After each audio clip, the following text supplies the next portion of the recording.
Olá! Hoje vamos falar de um tema que vem sendo bastante discutido pelas organizações: a avaliação e monitoramento de impacto social. Claro, queremos saber se as nossas ações estão sendo efetivas e estão gerando o impacto que esperamos. Mas quais os melhores indicadores, as melhores ferramentas? Como fazer? E para debater esse assunto, convidamos dois grandes especialistas, professores e pessoas muito envolvidas com o terceiro setor e negócios de impacto social. Professora Ana Lúcia Jansen, que é professora da Universidade Federal do Paraná e coordenadora do Núcleo Interdisciplinar de Estudos sobre Terceiro Setor e Negócios Sociais. E Paulo Cruz Filho, gerente executivo do Instituto Legado e professor da FAI Business School, onde é coordenador da pós-graduação em empreendedorismo e negócios sociais. Sejam muito bem-vindos. Obrigada pela presença. Paulo, Ana, existe um dilema hoje nas organizações que devemos gastar tempo e recursos avaliando os projetos? Será que não seria mais efetivo usar o tempo que eu tenho e os recursos para impactar mais pessoas? Esse vem sendo um tema recorrente e alguns, ao mesmo tempo que algumas acham, eu devo gastar mais tempo e recursos aumentando o impacto do meu projeto, outras já vêm sendo cobradas, inclusive pelos investidores, a mostrar mais efetividade e relevância na sua atuação, Na opinião de vocês, por que é tão importante avaliar e monitorar o impacto social? Como você mesmo colocou, Gabriela, a partir de um determinado momento, eu diria algo a partir de 10, 15 anos para cá, cresce o interesse e a preocupação dos investidores de impacto em receber o feedback, receber informações, dados sobre o investimento que eles estão fazendo na área social. Então, isso é importante para as organizações financiadoras e investidoras e, portanto, passa a ser importante para as organizações do terceiro setor ou não, de empreendedores sociais, a fazerem a medição, a organização de informações, o controle dessas informações para poder dar essa resposta para os investidores. Então, ao mesmo tempo que é importante a ampliação do impacto das suas atuações, da área de sua atuação, também passa a ser relevante para a organização medir, controlar, organizar as informações para poder dar uma organização nelas e poder oferecer isso para os investidores. Então, hoje, não deve haver mais esse dilema entre devo fazer isso ou devo fazer aquilo. Na verdade, devem as organizações estar preparadas para fazer tanto agregar mais valor ao seu impacto social, da sua atuação, quanto também de estabelecer esses controles e essas medidas do impacto social. Que não é só para o investidor que ela deve dar essa informação. Ela precisa dar essa informação também, por exemplo, para o setor público, ela precisa dar essa informação, por exemplo, para o seu público-alvo, sua clientela, para os seus fornecedores, enfim, os chamados stakeholders da organização. Então, o investidor é o principal porque ele está colocando o recurso naquela ação, naquele investimento, naquela iniciativa, mas não é só para ele. E também uma outra questão que deve estar sendo levada em conta pela organização é de que maneira ela deve organizar essa informação, porque para cada investidor ele vai exigir um tipo de informação mais relevante para ele. Então, a organização deve levar em conta o modelo, a forma e os objetivos do investidor para organizar essas informações para entregar para ele. É verdade. Paulo, você quer comentar? Com certeza. Na verdade, é bem isso mesmo. A gente tem essa questão do accountability, que é da prestação de contas, de ser transparente, para justamente fornecer informações necessárias para todos esses atores que a professora Ana Lúcia acabou de comentar. É extremamente necessário essa vinculação da sua ação com escrever o que você está fazendo e como é que você justifica o dinheiro que foi investido em você, ou que você mesmo conseguiu captar, mas o que você fez com ele. Além disso, existe toda uma questão hoje em dia de profissionalização. O setor está muito profissionalizado. O mundo do investimento social hoje está se profissionalizando cada vez mais. Então, isso é natural que as próprias pessoas que entram no setor, os profissionais que a gente está contratando, já querem também ter um nível de prestação de contas avançado. Então, eles mesmos já trazem essa preocupação para dentro da própria organização do terceiro setor. Então, essa profissionalização hoje está cada vez maior. Então, é meio natural que isso deva ser feito mesmo dessa forma, né? E, além disso, a prestação de contas, a avaliação do impacto não serve só para as pessoas externas da organização, serve para as pessoas internas, para os diretores, para o conselho de administração, para esses profissionais que eu falei. E para quê? Para tomar decisões. Então, para você saber se aquele teu processo, aquele teu impacto está sendo gerado, ou aonde estão tendo falhas, ou aonde a gente está muito bem, então, e tomar decisões. O que vamos fazer? Vamos melhorar aqui, vamos avançar ainda mais nesse ponto, né? Então, esses elementos em conjunto que mostram a importância de você avaliar o impacto, né? Que justamente não é separado hoje em dia. Acho que você falou muito bem, professora Ana Lúcia, não é separado. Agora, tem uma coisa, Paulo, que eu quero te perguntar e que todo mundo deve estar curioso, porque todo mundo quer uma receita, uma fórmula mágica, né, para fazer avaliação e mensuração de impacto na sua organização. Existe, afinal, alguma metodologia que sirva para todo tipo de organização? E se sim, se você puder comentar um pouquinho das etapas dessa metodologia, a gente agradece. Claro, na verdade, assim, mensuração de impacto, ela é como a gestão de organizações. Então, para gerir uma organização, nós temos muitas ferramentas hoje, ferramentas e modelos. Então, a gente tem lá a análise SWOT do ambiente, interno e externo, a gente tem o Balance Scorecard, a gente tem várias ferramentas que a gente pode usar para gerir. E cada organização usa essas ferramentas, cada gestor vai usar as ferramentas, vai combiná-las de certa forma, e aí vai criar um modo próprio de gestão da organização. É a mesma coisa com o impacto social. A gente tem várias ferramentas, vários instrumentos para você medir o impacto, e cada organização vai criar um passo a passo próprio a ela, né? Então, é nesse sentido. Só como que se sim, fosse uma customização, isso, né? Só que sim, nós podemos responder que existe um passo a passo para quem, por exemplo, nunca mediu ou está querendo melhorar a sua medição, né, pelo menos o seu processo de medição.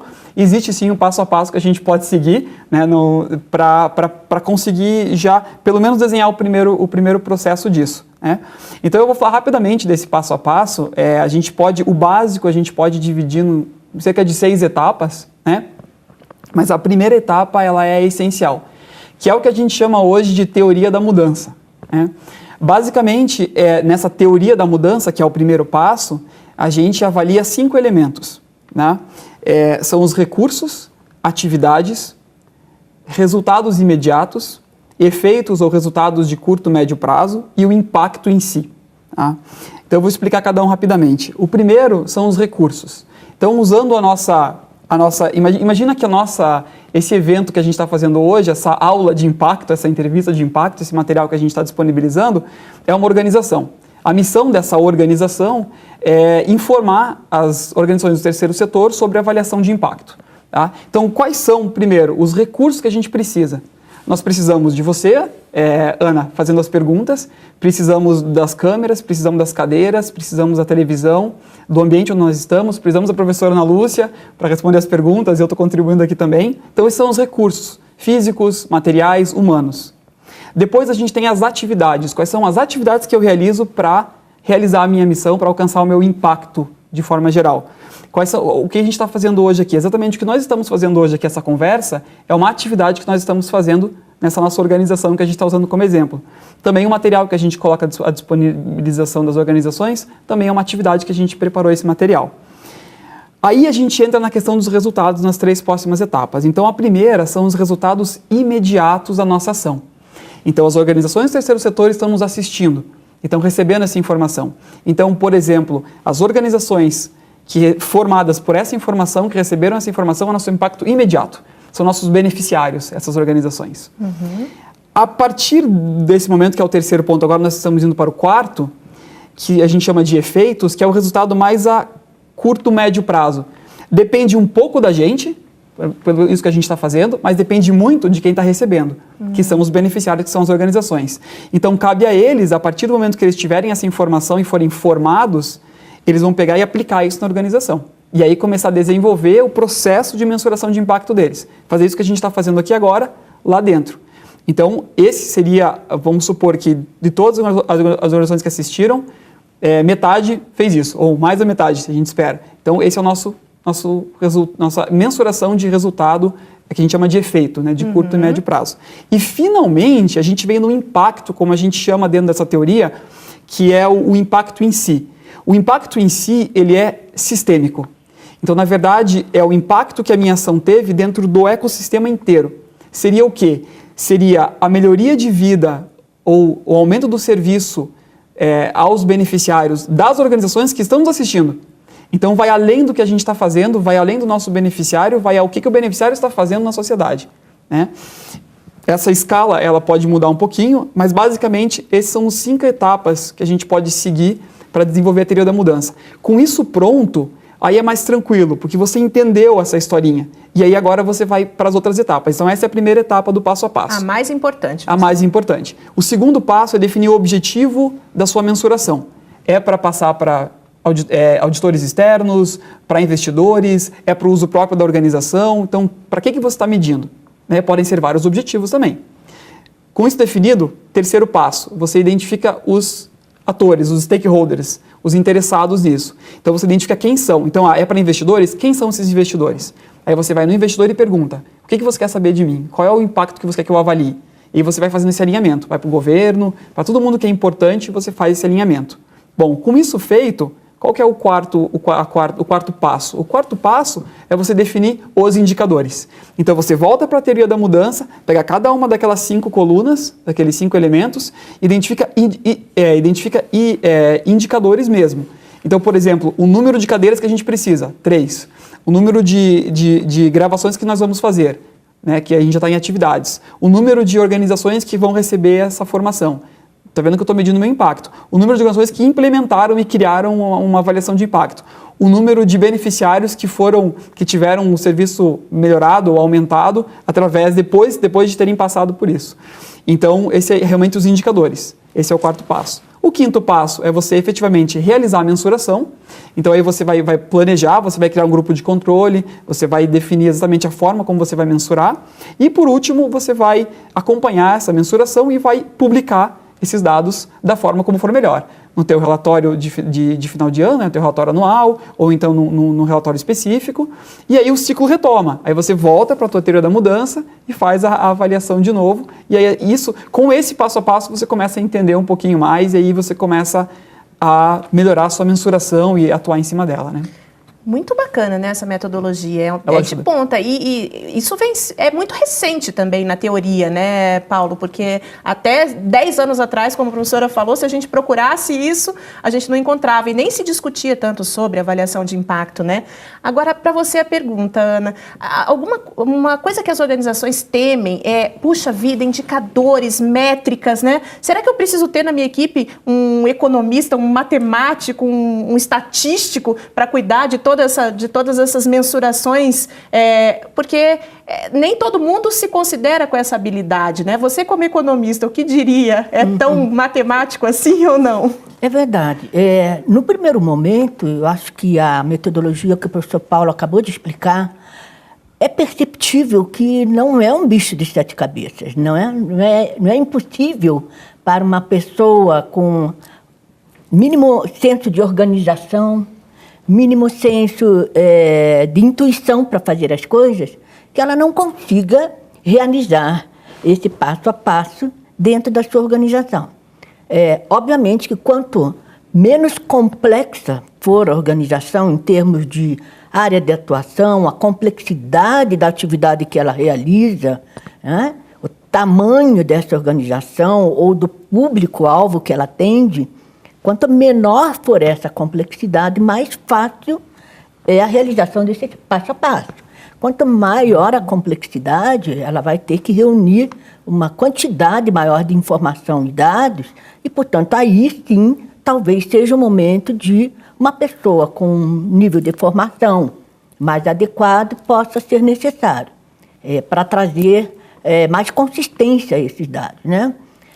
Então, respondendo mais objetivamente, não é preciso ser um calculista, um matemático, um estatístico, né? Como economista ou com qualquer outra formação, é possível realizar, sim, essa atividade, reunindo com bom senso essas informações. Mais do que isso, quando você fala em indicadores, E o professor Paulo colocou algumas ideias, né, para esse exemplo hipotético aqui.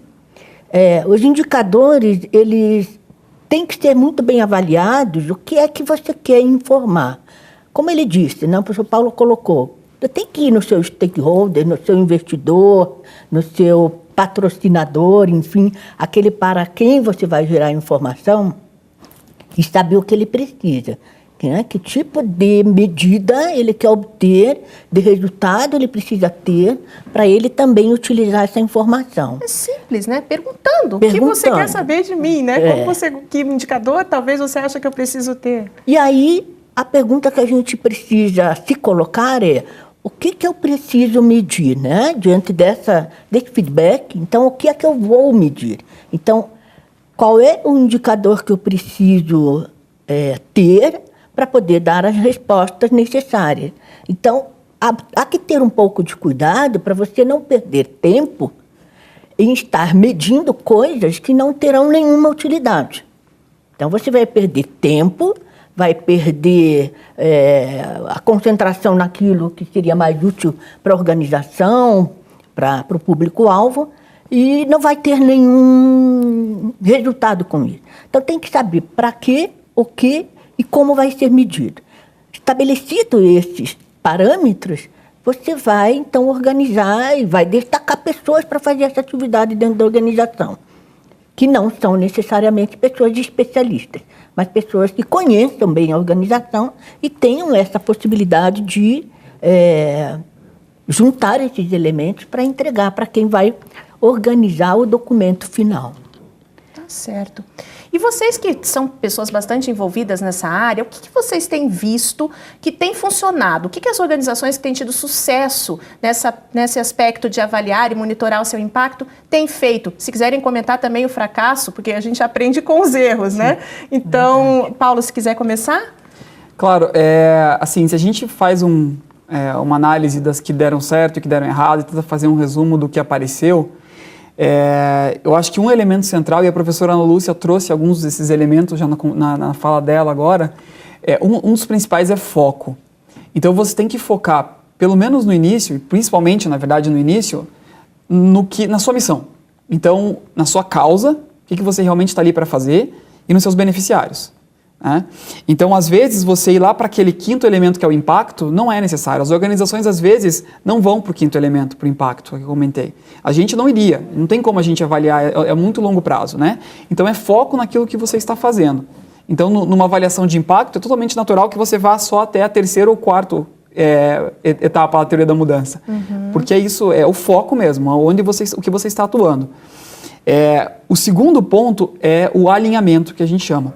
O que é o alinhamento? É você garantir que aquilo que você está dizendo que você está fazendo realmente vem da sua ação. Então, suponha que você se propõe a tirar pessoas em situação da rua, né? Acolhê-las. Então, se você disser que você acolheu X pessoas da rua, tudo bem, isso é um resultado bem imediato do que você fez. Agora, se você falar, bom, na região das Mercês, que nós estamos aqui, de Curitiba, né, o bairro de Curitiba, a violência, você vê que a violência reduziu, e aí você automaticamente já liga, não, foi porque eu tirei pessoas da rua, você tem que explicar e tem que comprovar que as pessoas que estavam na rua eram a causa da violência. Né? Porque não pode ter, talvez não seja essa vinculação causal. Então, o alinhamento é isso, é você garantir que aquilo que você está fazendo está realizando aquele impacto mesmo. Tá? Não precisa querer inventar, e aí a gente vai para o último ponto que é importante, que é a simplicidade, que foi o que a professora comentou. Começa com simples, começa com o básico. Sabe aquela teoria da mudança dos 5 elementos? Desenha uma historinha. Mais ou menos como a gente contou a historinha aqui do nosso evento aqui, vamos contar essa historinha. Conta a historinha dessa organização de forma simples, não precisa complicar. Se eu recolho pessoas da rua, mas que eu também apoio a família, eu vou em empresas e convenço as empresas a contratarem essas pessoas, isso faz parte do meu trabalho. Mas primeiro conta a história simples da pessoa que você está ajudando. Isso depois você vai agregando. Que aí você consegue, porque senão você tenta se atropelar, e foi isso que a professora Ana Lúcia falou. Você acaba medindo coisas que você não consegue fazer essa relação causal, acaba se atropelando, e aí as organizações, muitas, gastam tempo, dinheiro e desanimam, e não conseguem mostrar um impacto coerente, e vão mostrar, e daí eles recebem o questionamento, não, mas como é que você pode dizer isso? Como é que você sabe que foi você que realmente causou? Então tem que tomar muito cuidado. Foco, alinhamento, simplicidade. E depois você começa a complicar a partir do momento que você está dominando esse processo.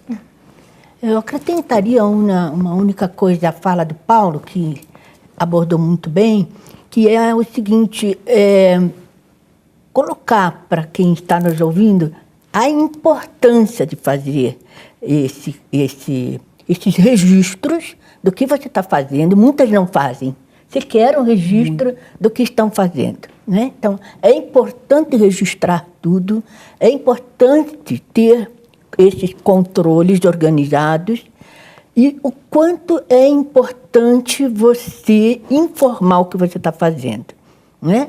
Então, nós temos visto muitas organizações muito bem-sucedidas, tanto na captação de recursos nacionais, internacionais, de empresas, de outras organizações apoiadoras, quando elas organizam essas informações de forma tal a informar esses agentes, esses outros atores. Ou seja, comunicar adequadamente, mas com base no quê? Com base nessa organização de informações que foram sendo feitas à medida que você executava a sua missão, é extremamente importante. São inúmeros casos, inúmeros exemplos que a gente poderia dar de organizações que nasceram pequenas e que se fortaleceram muito à medida em que colocaram como um dos seus objetivos, mas não como opção, mas como um dos seus objetivos, comunicar adequadamente as informações aos seus apoiadores. Então, você está dando resposta, dando informação, dando feedbacks que são úteis e que poderão, inclusive, ajudar outras organizações. Eu vou citar o exemplo de uma dessas organizações que tem sido exemplar, tem sido notável o trabalho que eles estão fazendo, que é a CID. A Ação Social para a Igualdade das Diferenças, tá certo? É isso aí. A CID, que trabalha impactando as organizações que atuam com pessoas com deficiência. A CID nasceu há 6 anos apenas, nasceu muito pequenininha. Ela está hoje tendo uma repercussão do seu trabalho fora de Curitiba, fora do estado do Paraná, e ela realiza a medida do seu desempenho, né, e estabelece seus controles e faz toda uma divulgação desse material com muita qualidade. E isso tem gerado para ela retornos em termos de mais apoio, de mais captação de recursos para ela se desenvolver. Fica uma dica aí para as organizações que busquem também quem está fazendo com sucesso ou aquele que fracassou, para aprender com os erros e aprender com os acertos, né?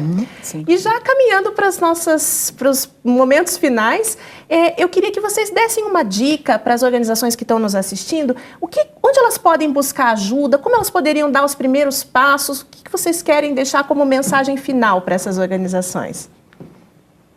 Paulo. Existe muito apoio para essas organizações, né, atualmente. Então, na verdade, o que eu diria é assim, existem várias organizações hoje, universidades, por exemplo, né, como a PUC tem um centro, a Federal a gente tem a professora Ana Lúcia e o NITS, Núcleo Terceiro Setor. Lá na FAI a gente está fazendo um trabalho também forte em cima disso, que ajudam organizações a fazer essa avaliação de impacto. Então, e também existem as organizações de apoio. O próprio Instituto Jair Pecon é uma organização que dá esse apoio muito forte, né? O núcleo lá também na Federal, o Instituto Legado, que fornece capacitação também gratuita para essas organizações do terceiro setor e negócios sociais, que estão ali para oferecer esse know-how e para ajudar. Então, não fica esperando vir, vá atrás, busca, bata na porta, peça ajuda, porque existem realmente pessoas e organizações que estão prontas para ajudar e estão prontas para receber esse input e trabalhar com vocês. Então, aproveitem esse ecossistema e realmente vão atrás e nos usem. Professor. Complementarmente à fala do Paulo, além desse conjunto de organizações, de instituições de ensino que estão aptas e disponíveis para cooperar, também eu colocaria algumas organizações, como, por exemplo, a Artemisia, entre outras, né, que tem sites disponíveis, as pessoas, as organizações podem buscar apoio na Artemídia, outras organizações que trabalham com o tema do impacto social, com o tema, enfim, de ferramentas de gestão, de ferramentas, né, de controle para as organizações. Portanto, é um recurso disponível, acessível, não tem custo. Você entrar na página, você visitar o site, você aproveitar as informações que estão ali disponíveis e que são muito ricas. Existe o próprio Sebrae. O Sebrae hoje está com uma preocupação bastante focada na questão do negócio social, ainda pequeno, mas deve crescer com o passar do tempo, como hoje já faz apoio a pequenos microempreendedores, né, naturais. Também está pensando na questão do empreendedorismo social, com bastante ênfase. Então, existem várias organizações hoje preparadas para dar esse suporte. E é isso que o professor Paulo falou. Não fique sentado esperando, não vai cair do céu o presente.